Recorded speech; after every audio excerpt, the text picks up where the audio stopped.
Coba deh, pernah nggak sih Anda berhenti sejenak dan bener-bener mikirin seberapa jauh teknologi udah mengubah cara kita hidup? Kayaknya ini bukan lagi soal masa depan ya, tapi ini kenyataan kita sekarang. Dunia kita tuh lagi dibentuk ulang loh. Nah yuk kita bedah sama-sama, apa aja sih kekuatan di baliknya?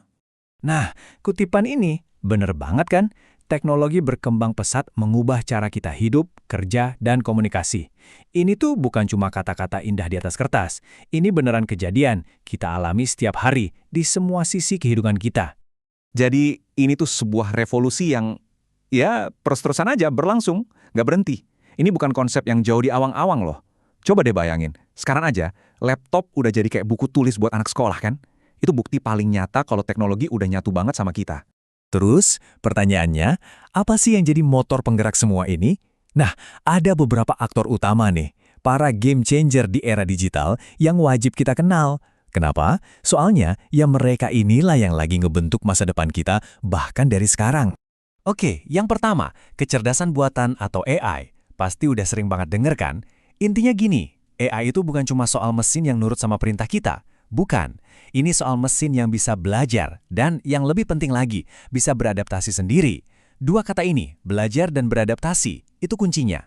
Nah, karena bisa belajar sendiri itu, AI jadi punya kekuatan super. Dia bisa mecahin masalah yang super rumit, bahkan bisa bikin keputusan sendiri. Dan dampaknya, wah udah kemana-mana. Dari dunia kesehatan, keuangan, sampai industri hiburan, semuanya kena transformasinya. Lanjut, yang kedua, ini dia, komputasi kuantum. Kalau komputer biasa itu kita anggap mobil balap, nah komputasi kuantum ini ibaratnya roket ke Mars. Kekuatannya itu gila banget, masalah yang mungkin butuh ribuan tahun buat dipecahin superkomputer paling canggih sekarang, sama dia bisa kelar dalam hitungan detik. Beneran? Detik. Terus, emangnya kenapa ini penting banget? Gini deh, coba bayangin, kita bisa nemuin obat baru jauh lebih cepat. Atau kita bisa ngerancang material yang super kuat dan ringan. Bahkan bisa mengubah total cara kerja pasar keuangan. Nah, potensi sebesar itulah yang dibawa sama komputasi kuantum. Kalau teknologi yang satu ini saya yakin kita semua udah pakai setiap hari, biometrik. Yup, ini teknologi yang pakai keunikan tubuh kita, sidik jari, wajah, bahkan suara, buat jadi kunci keamanan. Dari buka kunci HP sampai masuk kantor, biometrik udah jadi bagian hidup kita kan? Oke, jadi semua teknologi tadi itu bukan cuma bikin dunia kita makin pintar, tapi juga bikin semuanya jadi makin nyambung, makin imersif. Batas antara dunia nyata sama dunia digital tuh jadi makin tipis, makin kabur. Dan yang jadi tulang punggung dari semua koneksi ini? Jawabannya 5G. Tapi jangan salah ya, 5G itu bukan cuma soal internet lebih kenceng buat nonton film tanpa buffering. Ini jauh lebih dari itu. Ini adalah fondasi yang bikin smart city, mobil tanpa sopir, dan jutaan perangkat lainnya bisa saling ngobrol barengan tanpa telat sedetik pun.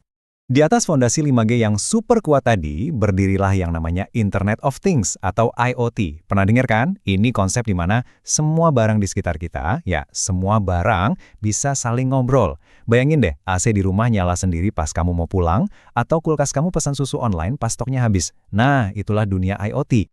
Terus, ada lagi VR dan AR, Virtual dan Augmented Reality.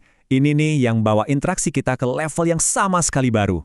Gampangnya, VR itu bikin kita masuk ke dunia digital. Kalau AR, dia nempelin informasi digital di atas dunia nyata kita. Dua-duanya ini lagi ngubah total cara kita belajar, main, bahkan kerja. Oke, kita udah ngomongin banyak teknologi canggih nih. Sekarang gimana kalau kita tarik lagi ke bumi? Gimana sih semua ini ngaruh ke hidup kita sehari-hari? Karena ya pada akhirnya itu kan yang paling penting ya. Manfaatnya tuh banyak banget dan nyata. Muncul peluang kerja baru yang dulu nggak kepikiran sama sekali. Komunikasi jadi super gampang dan cepat. Proses jual beli jadi jauh lebih simpel. Terus kita juga jadi punya akses ke lautan informasi dan hiburan yang nggak ada habisnya. Dampaknya benar-benar terasa di mana-mana. Kita ambil satu contoh paling gampang deh, e-commerce. Coba inget-inget deh, dulu kalau mau jualan ke seluruh dunia, modalnya harus gede banget kan? Ribet. Sekarang, cuma modal HP, Anda bisa promosiin produk ke seluruh dunia, bisa jangkau jutaan orang. Dan transaksinya instan, aman, pakai uang elektronik. Gila kan? Nah, jadi kesimpulannya apa dong? Kayaknya kita semua setuju ya. Kita udah sampai di titik di mana hidup kita dan teknologi itu udah nggak bisa dipisahin lagi. Masa depan kita tuh udah terikat erat sama dia. Jujur aja, kita ini udah ketergantungan. Beneran, teknologi itu bukan lagi cuma alat bantu.